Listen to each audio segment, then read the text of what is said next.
ကိုပြက်လွန်ခဲ့တဲ့ဂျာမနီအားလုံးပဲမင်္ဂလာပါ History Box Burma Channel ကနေကြိုဆိုလိုက်ပါတယ်ဒီနေ့မှာတော့ဂျာမနီတင်းနဲ့ကာရာဆောင်းတင်းရဲ့ပွဲစဉ်ကိုပွဲပြီးသုံးသက်ချက်လေးပြုလုပ်ပြတော့ဖြစ်ပါတယ်ကမ္ဘာဖလားပွဲစဉ်တွေကတရက်ကို3ပွဲ4ပွဲ5ပွဲနှုန်းနဲ့ကစားနေရကြအောင်ကျွန်တော်တယောက်တည်းနဲ့တင်ဆက်ဖို့ကမဖြစ်နိုင်ပါဘူးဗီဒီယိုတစ်ပုဒ်ရဖို့ကမလွယ်ပါဘူးမင်းညကကစားတဲ့ပွဲကိုဒီညမှာဗီဒီယိုတင်ခဲ့တာကပွဲတွေအများကြီးအတွက်ဗီဒီယိုတွေအများကြီးလုပ်ပေးနေလို့ပါဒါကြောင့်မို့ဗီဒီယိုလေးတွေအချိန်နောက်ကျရင်တိခံပေးကြဖို့တောင်းဆိုချင်ပါတယ်ကျွန်တော်ခုနကတော့နယ်သာလန်တင်းနဲ့ဂျပန်တင်းရဲ့ပွဲစဉ်ကိုပွဲပြီးတော့တက်ကြပြုလုပ်ပြထားပါတယ်မကြည့်ရသေးတွက်ကြည့်ပြီးတောင်းဆိုချင်ပါတယ်ဂျာမနီနဲ့ကရာဆောင်းရဲ့အဆင့်တန်းကကွာခြားလုံးနေခဲ့ပါတယ်ပွဲစာပိုင်းလောက်မှာကရာဆောင်းကဂျာမနီကိုတူတင်ကိုတင်အနေငယ်ကစားနိုင်ခဲ့ပါတယ်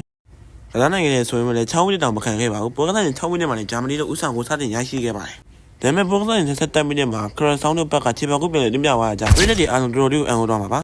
အဲ့ဒီအချိန်ထိကိုတူတင်ကိုတင်ကစားနိုင်ပြတဲ့အကြောင်းကရာဆောင်းတို့အချိန်ကြီးကောင်းနေခဲ့ပါသေးတယ်ဒါပေမဲ့အိမ်မဆိုးကြီးကခုမှစားပါပွဲကစားရင်38မှာဂျာမနီဘက်ကရှိုလ်တာဘက်ကတကူပထမ45မိနစ်ပြည့်လို့အချိန်ပို9မိနစ်မှာဂျာမနီဘက်ကပန်နယ်တီနဲ့ခိုင်ဟာဗတ်ကတကူဒုတိယမိနစ်ဆက်လို့48မိနစ်မှာမူဆီယာလာကတကူ68မိနစ်မှာဘရောင်းကတကူ98မိနစ်မှာအန်ဒေးဗ်ကတကူနဲ့88မိနစ်မှာတော့ခိုင်ဟာဗတ်ကတကူ6ဂိုးထိတွဲနိုင်ခဲ့ပါတယ်ဒါဒီနေ့ချင်းကအစင်တန်းကွာဟမှုပါပဲ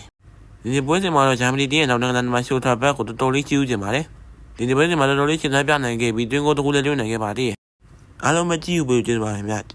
ဗီဒီယိုတစ်တိုင်တည်အောင်လို့ကျွန်တော် channel လေးကို like and subscribe လုပ်ပြီးတော့တောင်းဆိုချင်ပါတယ်